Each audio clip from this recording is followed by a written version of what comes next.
다섯 번째 강의는 맥파의 의미에 관해서 말씀을 드리고자 합니다. 맥파라고 하는 것은 우리가 신체에서 내장의 혈관이 체부로 반사된 것과 합쳐져서 나오는 표현이 맥파입니다. 그래서 혈관 상태가 내장의 혈관 상태와 체부 혈관 상태를 진단하는 것이 되고, 이것은 내 온 몸의 혈류 상태가 움직이는 것을 바로 말하고 있는 것이다. 이게 다시 말해서 자기 몸의 혈류가 지금 이렇게 움직이고 있는데 내가 어떻게 어디가 좋지 않습니다 하는 것을 말해주는 것인데, 우리가 그거를 맥을 잡아서 알아내니까 그 말을 알아듣기 위해서 이 맥을 공부하는 것입니다. 우리가 중국을 가면 중국말을 해야 되고 미국을 가면 미국말을 해야 하듯이 맥파도 하나의 말과 똑같습니다. 그러니까 맥파를 알려면 영어를, 미국에 가면 영어를 배워야 하듯이 맥파도 맥파를 공부해야 되는데, 이 맥파가 몇천 년 동안 그동안 중국 의학이 뻔떠서 해오기 때문에 몇천 년을 가서 일생을 해도 모릅니다. 또 일생을 가서 한 번도 안 맞습니다. 왜 안 맞느냐? 모든 물질에 비교할 가 없이 하나의 물체가 크다 적다를 평가할 수 없다시피 맥도 그렇습니다. 이 손에서 여기에서 지금까지 잡는 방법은 하나 둘 셋 여기 해가지고 손에 여기서 1성 2성 3성 이렇게 해서 평가를 하는데, 그 평가가 잘못된 게 무엇이냐 하면은 아침에 일어나서 사람이 이 맥을 짚어보세요. 이 아침에 일어나서 맥을 짚어야 그게 진짜 이게 정확한 진단인데, 그건 무식해서 하는 얘기입니다. 아침에는 잠자리에 일어나서는 이 인체가 기초대사라고 해서 이 혈액의 흐름이 아주 없습니다. 아주 적습니다. 그래서 맥이 적게 뛸 수밖에 없는데, 그거를 가지고서 진단이 진짜 진단하는 게 이해가 안 됩니다. 움직일 때에 혈액이 더 많이 흐르고 이동을 합니다. 그 이동에 적응하기 위해서 혈관이 확장되고 수축되고 하는데, 그 확장되고 수축되는 양태를 나타내는 것이 맥입니다. 그래서 지금까지 오는 것은 첫째로 아까 얘기했듯이 크고 적은 것을 판단할 땐 반드시 비교 대상이 있어야 이거보다가 이게 적다, 저것보다가 이게 크다, 이런 판단을 할 수가 있습니다. 같은 여기서 1성, 2성, 3성이 낮에 다르고 저녁에 다르고 새벽에 다릅니다. 그거를 어떻게 다 알아내며 하나 가지고 크기가 1성, 2성 또 어떻게 해냅니까? 그러니까 평생을 가도 못 배우고 맞지 않는다. 그러니까 그렇게 어렵다 이렇게 생각하는데, 이것이 지금 와서 지금 사람만 그런 게 아닙니다. 2000년 동안 중국에서 그걸 개발해가지고 그렇게 중국 해와도 지금까지 해결하지 못하지 않았습니까? 중국만이 아닙니다. 일본에서도 그걸 그렇게 하고 연구를 해도 해결을 못했습니다. 아직 그대로입니다. 그러니까 우리 한국뿐만이 아니라 전 세계 다 그렇듯이 한국도 역시 중국에서 내놓은 그 방법대로 맥을 보고 진단을 하고 있는 상태입니다. 그러나 그 비교 대상 없이 그거는 과학적으로 맞지도 않습니다. 그러니까 적어도 이 맥파를 정하려면 생리학에서 규정한 혈관의 굵기가 얼마라는 걸 근거로 해서 비교 대상을 찾아야 된다 하는 것이죠. 우리 인체의 혈관이 체부로 반사될 때 그림에서 보는 것과 같이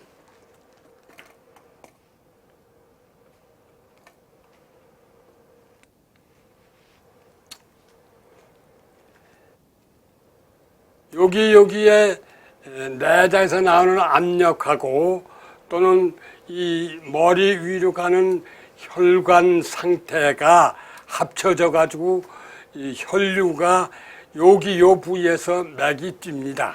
그래서 요 맥은 내장의 부교감 신경 상태하고 작동 상태하고 여기 얼굴하고 이 머릿속에 속까지 있는 혈관 상태를 나타내는 곳입니다. 동시에 부교감 신경이라고 했으니까 바로 지난 시간에 이야기하듯이 이 장이 아닌 부교감 신경으로 작동하니까 그 항진된 것이 여기 나타납니다. 항진된 얘기란 무엇이냐 하면은 혈관이 수축해서 혈액이 흘리지 않는다. 적게 흐른다. 이런 얘기입니다. 그래서 여기 맥이 크면은 반대로 생각해야 됩니다. 여기에 어느 부위든 맥파에 해당된 부위가 모세혈관이 수축되어 있다. 이렇게 생각해야 되고 여기가 적게 흘리면은 이쪽으로 많이 흐른다. 머리로 많이 간다. 이렇게 판단해야 되는데 여기서 심장에서 이제 나가는 게 여기 나가는 이 경동맥이 요 동맥 여기에서 갈라져서 이 여기 쇄골동맥 요골동맥으로 나오고 요 경동으로 갈라집니다. 요 하나에서 그렇기 때문에 요곳이 내 동맥의 굵기가 내경이 4mm 여기 굵기가 4mm니까 여기서 똑같이 하나같이 나가는 걸 나누어서 나갑니다. 그래 나서 우리가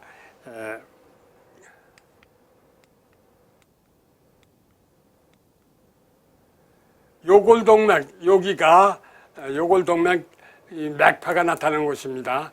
여기는 심장에서 나오는 압력하고 각 손에서의 흐르는 혈액이 저항, 즉 말초에 혈액이 덜 가고 수축됐을 때에 하고 더 갔을 때의 상태가 여기로 나타납니다. 그러니까 맥파가 기본적으로 5개가 있고 복합돼서 나오는 거 2개가 같이 동화작용이 있을 때 또는 3개가 동화작용이 있을 때가 나오는 맥파까지 합치면은 10개의 종류가 여기서 나옵니다.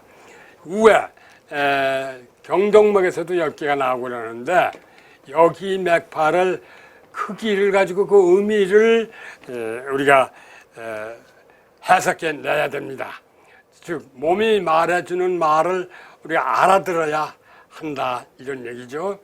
그 의미를 어떻게 해서 규정하느냐 하면은 4mm 이쪽 한쪽으로 3mm가 가면 하나가 위로 가든지 밑으로 가든지 간에 5mm가 될 거 아닙니까? 그러면 3mm, 5mm가 있고 하나가 되고 나머지 3mm가 위로 가면 위에가 몇 mm가 되겠습니까? 7mm가 되지 않습니까? 4mm에다가 셋을 보태면 7mm가 된다. 이런 얘기죠. 그러면 맥파가 어떻게 되어 있느냐 하면 135로다가 뛰는 게 정배수라고 합니다.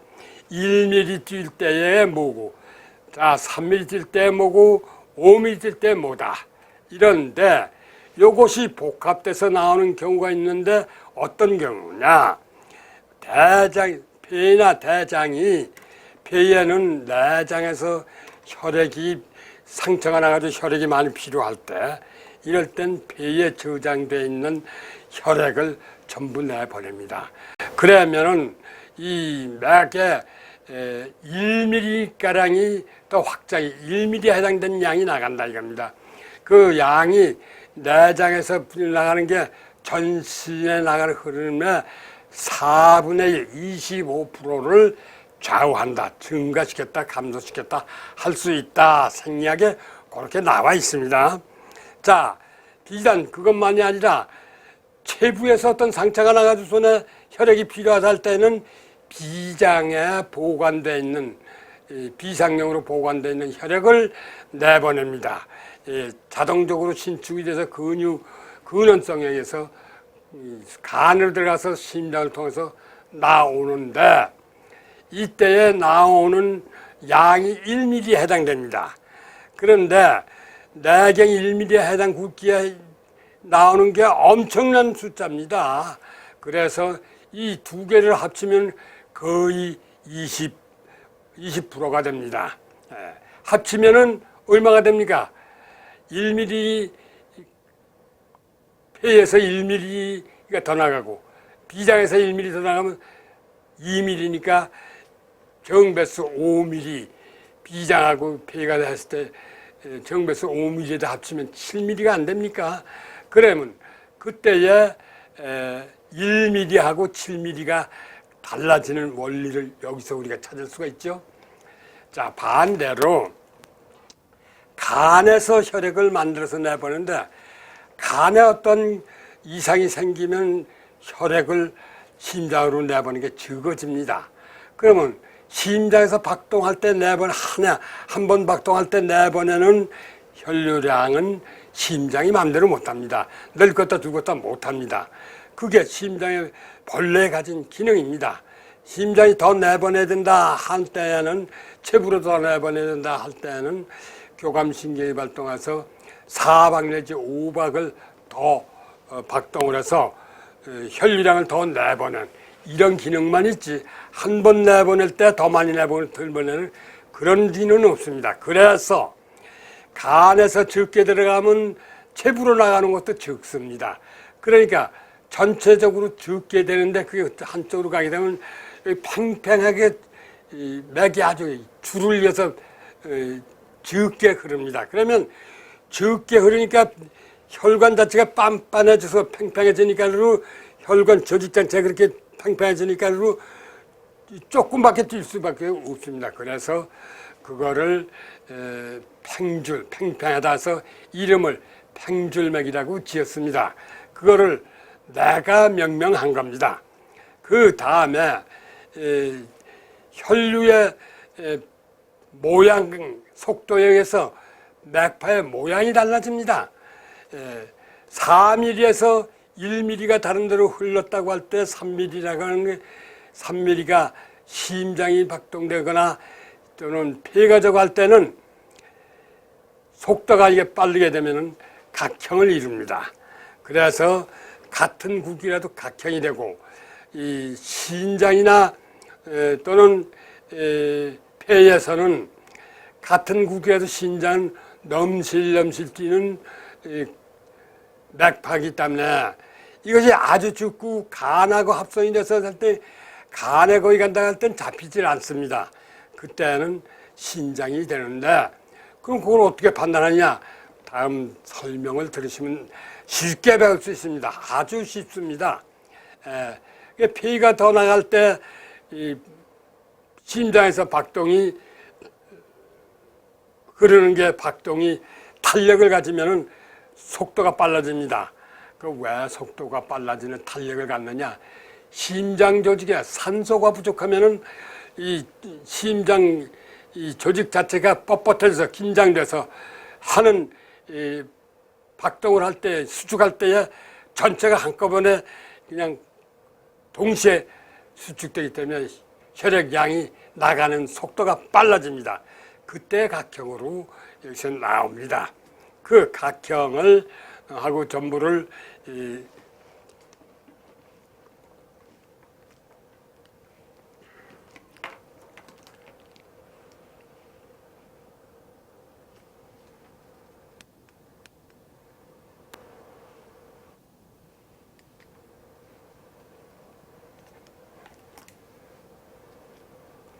여기 있는 수용체에서 연소로 보내면, 여기 연소로 보내면은 바로 체부로 반사하고, 체부의 거는 여기서 연소로 보내서 바로 내장으로 반사하고, 이런 식으로 해서 합성이 돼가지고서 맥이 나오게 되기 때문에 아주 맥이 정확합니다.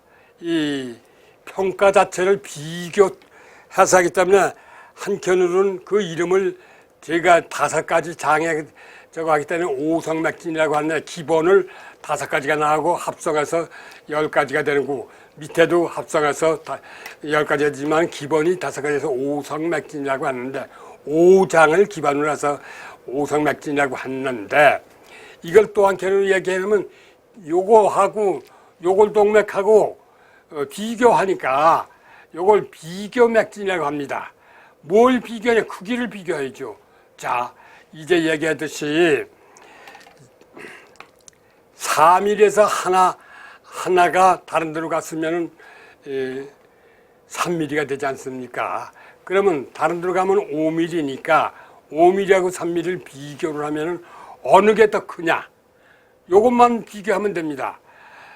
한쪽이 7mm, 그러니까 알파 조직까지 하면 8mm가 나옵니다. 이 재보니까 8mm까지 제가 재했습니다. 막파를, 전파를 쟀는데, 여기가 8mm, 7mm가 나오면은 내장 것만 가지고 얘기하면 1mm가 다른 데 여기서 뛰면은 담이다 이겁니다. 그럼 담하고 이거하고 어떻게 구별을, 어느 게 커, 어느 게 적어? 그것만 판단하면 돼요. 그러면, 요것이 똑같은 사람이 아침에 일어나서 다르고, 낮에 다르고, 저거 다르다, 이거. 똑같은 크기를 똑같이 어떻게 판단하느냐? 어느 게 크냐, 어느 게 적으냐부터 판단을 하면, 맥 전체가 나올 때가 전체 양이 적어도 똑같이 판단할 수가 있습니다. 그러니까 아주 정확한 판단을 하고 아주 과학적입니다, 판단이. 그래 나서 이것만 판단을 하면은 알아들으면, 몸에서 얘기하는 거 알아들으면 모든 병을 다 고칠 수가 있습니다. 우리가 이 몸에서 진단하는 기관은 두 군데입니다. 전 시간에 얘기한 수지에서의 혈압을 쟀을 때가 더 편합니다. 나온 그대로 그냥 처방도 그대로 하면 되는데, 맥파를 가지고서 비교할 때는 기계가 나올 때까지는 손으로 해야 되니까 주중을 찾는데 어느 내장이 주중이 돼서 이게 질서가 형성되느냐, 이걸 찾기에는 조금 앞에 것을 오여야 됩니다. 질서 공식을 오여야만이 그게 가능해지고, 또 여기에서 맥파로 해서 한 걸 거기다 접목시키면 아주 정확하게 나옵니다. 다만 한 가지 유의해야 할 거는,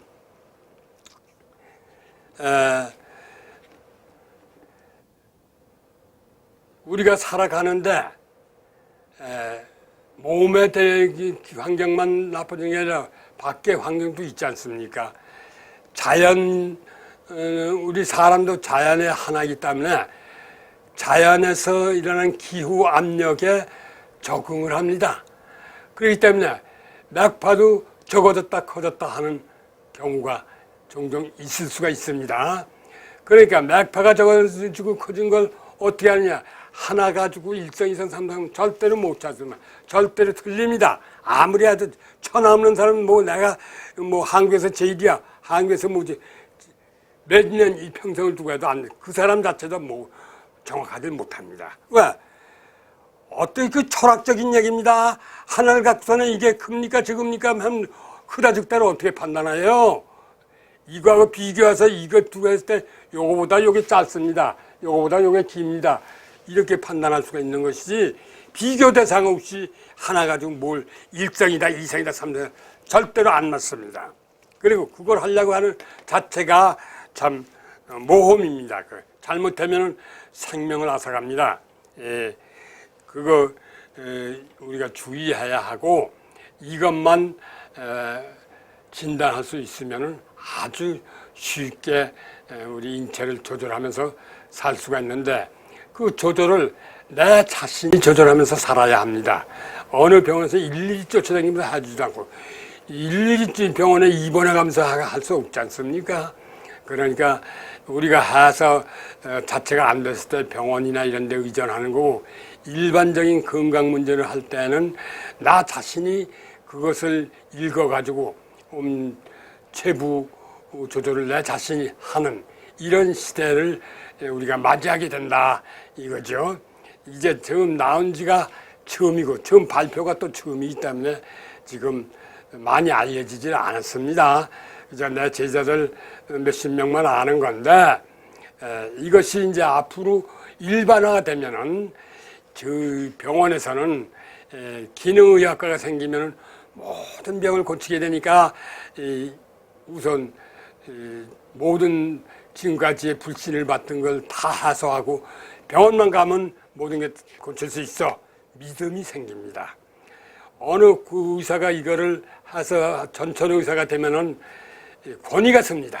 의사는 이 공연히 자기네 아는 것만 다 과학이다. 아나가 저기서 배우지 않았으니까 그런 건 없다. 못한다. 그거 하게 되면 우리 속된 말로 면허를 갖지 못한 사람이 병 고치는 사람은 돌팔이라고 하죠. 면허를 갖고도 남들은 다 고치는데 의사는 사람이 못 고치면 그거 진파리 소리도 있습니다. 지금 그런 얘기가 환자들한테서 왔다 갔다 그런 얘기가 돌고 있습니다. 그러니까 그런 얘기 안 듣기 위해서는 이런 걸 배워서 전천 의사가 돼야 합니다. 뿐만이 아니라 모든 병이 병원에서만이 다 해결돼 가지고 일일이 볼일을 볼 수가 없습니다. 우리가 자연이들의 환경 변화에 따라서 수시로 몸의 상태도 변할 수 있기 때문에 우리가 조그마한 것 앞으로 그런 게 기계가 올 겁니다. 진단기가 나오고 주먹만한 게 나오고 또 손바닥만한 기계가 나와서 호주머니 넣고 다니면서 직장에서 치료하고 이러면은 자기 병은 자기가 조절할 수 있어야 된다 이거죠. 우선 인체에 호르몬이 나올 때까지 자극이 연속돼야 하는 거나 마찬가지로 호르몬이 인체에서 작용하는 데 시간이 있습니다. 나와가지고 작용해서 효과를 일으키는 데에 20분이 걸립니다.